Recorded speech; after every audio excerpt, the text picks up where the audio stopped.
सभी उपासना चैनल के व्यूवर्स को मेरा नमस्कार।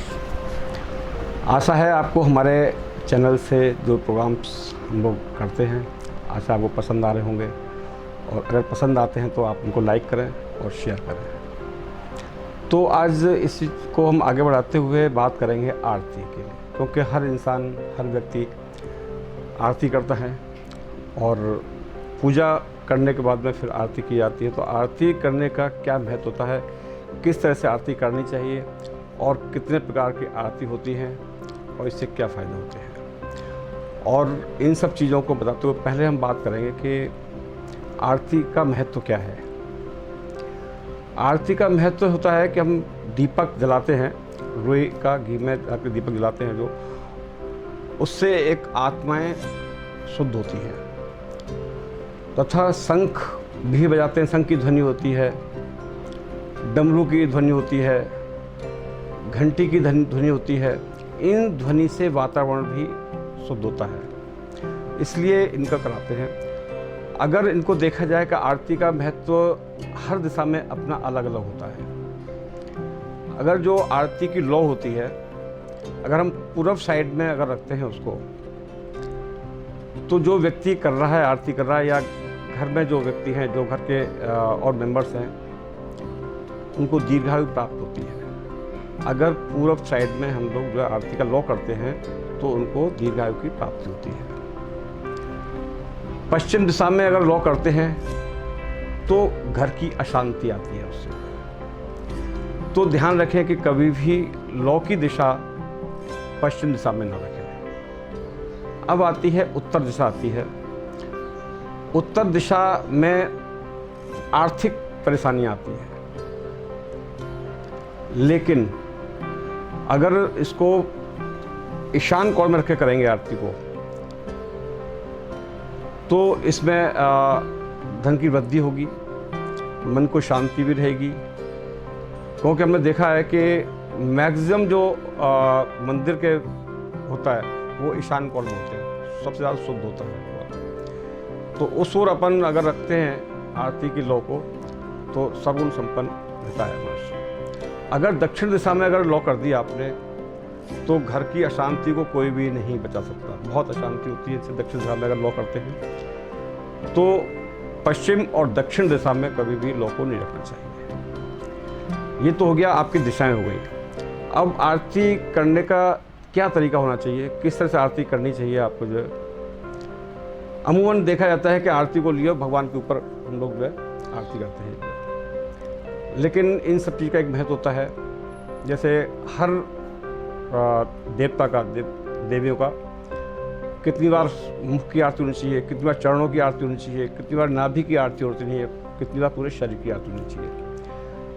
तो अगर हम लेते हैं दुर्गा माँ का लेते हैं, जब हम दुर्गा माँ की आरती करते हैं तो उसको कम से कम 11 बार चरणों की आरती करनी चाहिए, उसको 9 बार नाभि की आरती होनी चाहिए, और उसका 4 बार करनी चाहिए उसके मुख की आरती करनी चाहिए, और 17 बार पूरे शरीर की आरती करनी चाहिए।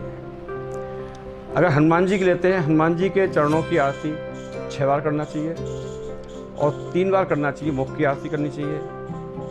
इनको 2 करके उसके बाद में फिर पूरे शरीर की आरती करनी चाहिए। लेकिन हर देवी देवताओं का अलग अलग हम लोग नहीं याद कर सकते, तो इसलिए सबसे अच्छा एक जनरल जो आरतियाँ हैं वो होना चाहिए। हम किसी भगवान की आरती करते हैं तो कम से कम 4 बार चरणों की आरती होनी चाहिए, और 2 बार नाभि की आरती होनी चाहिए, और 1 बार मुख की आरती होनी चाहिए कम से कम। उसके बाद में आप जो है आरती कर सकते हैं। आरती भी अमूमन हम लोग देखा हुआ है कि गोल आरती कर देते हैं, लेकिन उसको आरती को हमेशा ओम जो अक्षर है उसी आकार में आरती होनी चाहिए।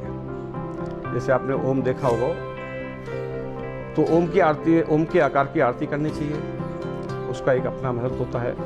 आपने देखा होगा कि हर मंत्र के आगे ओम लिखा हुआ होता है, हर मंत्र के आगे स्टार्ट में ओम से होता है।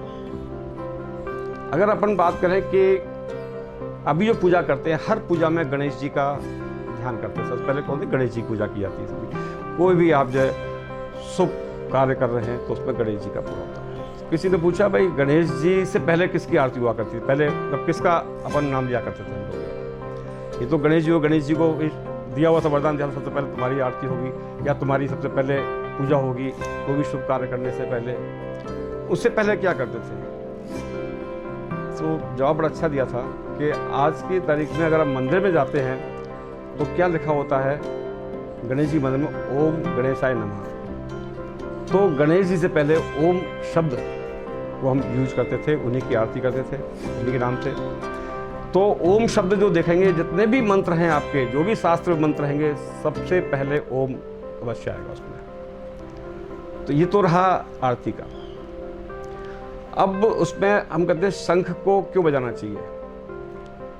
तो शंख हुआ, घंटा हुआ, घंटी हुई, डमरू हुआ, इन सबों का एक वातावरण को शुद्धिकरण करना होता है। आप दिन में सुबह 9 बजे से लेके 9 बजे तक से और 6 बजे से 9 बजे तक का टाइम ऐसा होता है, आप उसमें एक बार घर में शंख की ध्वनि जरूर करें, जिससे कि सुबह का जो वातावरण होता है, पूरे घर का वातावरण होता है, वो शुद्ध हो जाता है उससे। अब आता है कि आरती किस तरह करना चाहिए, मतलब किस तरह करना चाहिए, कितनी आरती होनी चाहिए, कितने प्रकार की आरतियाँ होती हैं। आरतियाँ होती हैं, जल आरती होती है, आपकी दीपक आरती होती है, जो रुई को और दीपक जला के जलाते हैं। और तीसरी आरती होती है, पुष्प आरती होती है। और चौथी आरती होती है आपकी कपूर आरती। जो जल आरती है, जल आरती से ये माना है कि जल जीवन के लिए बहुत ज़रूरी होता है। तो हम जल की कामना करते हैं कि भगवान हमको इसी तरह से आपके चरणों में रहने दो, जल का जो अपना महत्व है वो रहे हमारे ऊपर कृपा रहे। दूसरी होती है आरती होती है दीपक आरती, दीप आरती, जिसको दीप आरती बोलते हैं। दीप आरती से आपका जो अंतर आत्मा है वो शुद्ध होती है। और तीसरा होता है पुष्प आरती। आपने देखा होगा पुष्प से आरती कराते हैं जब दीपक नहीं होता है, दीप नहीं होता है। तो पुष्प आरती का अर्थ होता है कि वातावरण को सुगंधित रखता है। और यही कपूर का काम है, कपूर भी वातावरण को शुद्ध रखता है।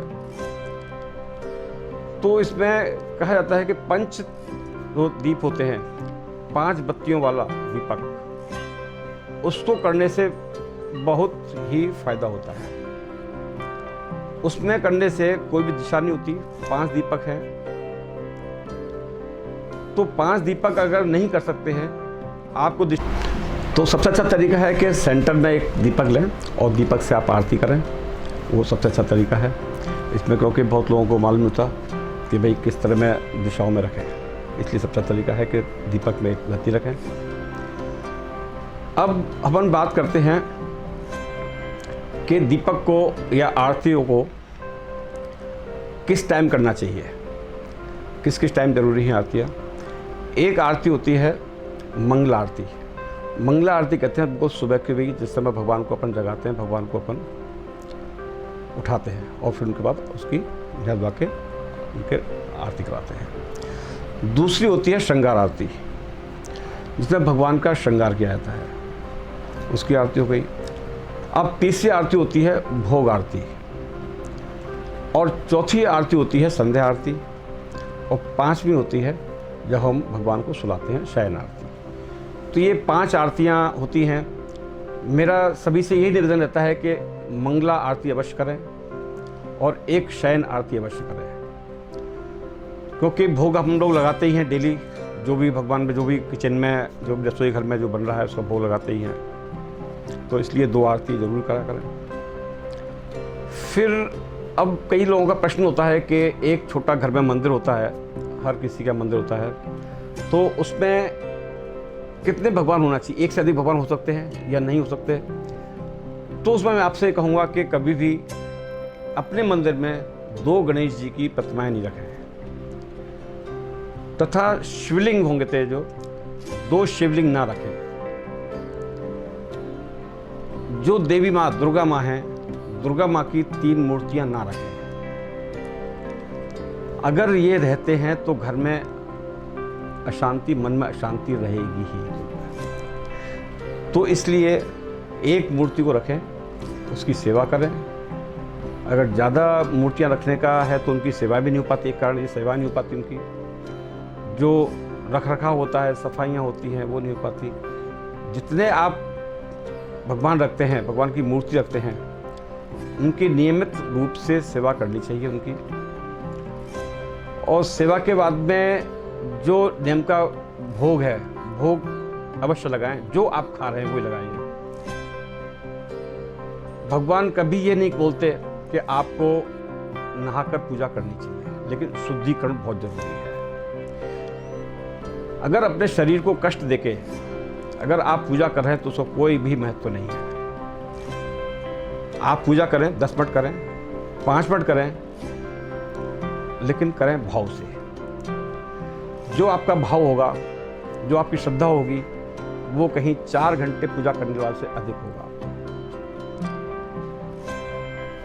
व्यक्ति कहते हैं कि भाई मैं तो 4 घंटे डेली पूजा करता हूँ और भगवान तभी मेरी सुन नहीं रहा जी,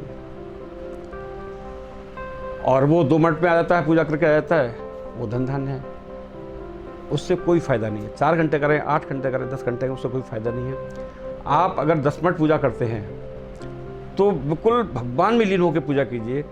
उनके अलावा कुछ भी नहीं सोचना है अपने को। घर बार का नहीं सोचना है, बिजनेस का नहीं सोचना है, नौकरी करना सोचें।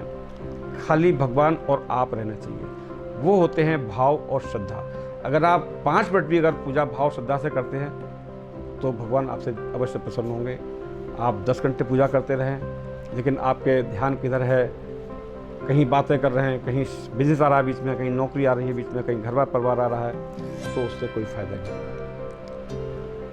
जितना भगवान की पूजा का भाव करते हैं, भाव से करते हैं या श्रद्धा से करते हैं, उतने ही भाव और श्रद्धा से आपको आरती करनी चाहिए। और इन आरतियों का जो महत्व मैंने बताया है, आप कीजिएगा उसको। बहुत घर में भी शांति, सुख शांति रहेगी, आर्थिक स्थिति अच्छी रहेगी। लेकिन जो भी पूजा करें भाव से, श्रद्धा से करें। चाहे वैसे 10 मिनट पूजा करें, बहुत शुभ रहेगा आप लोगों के लिए।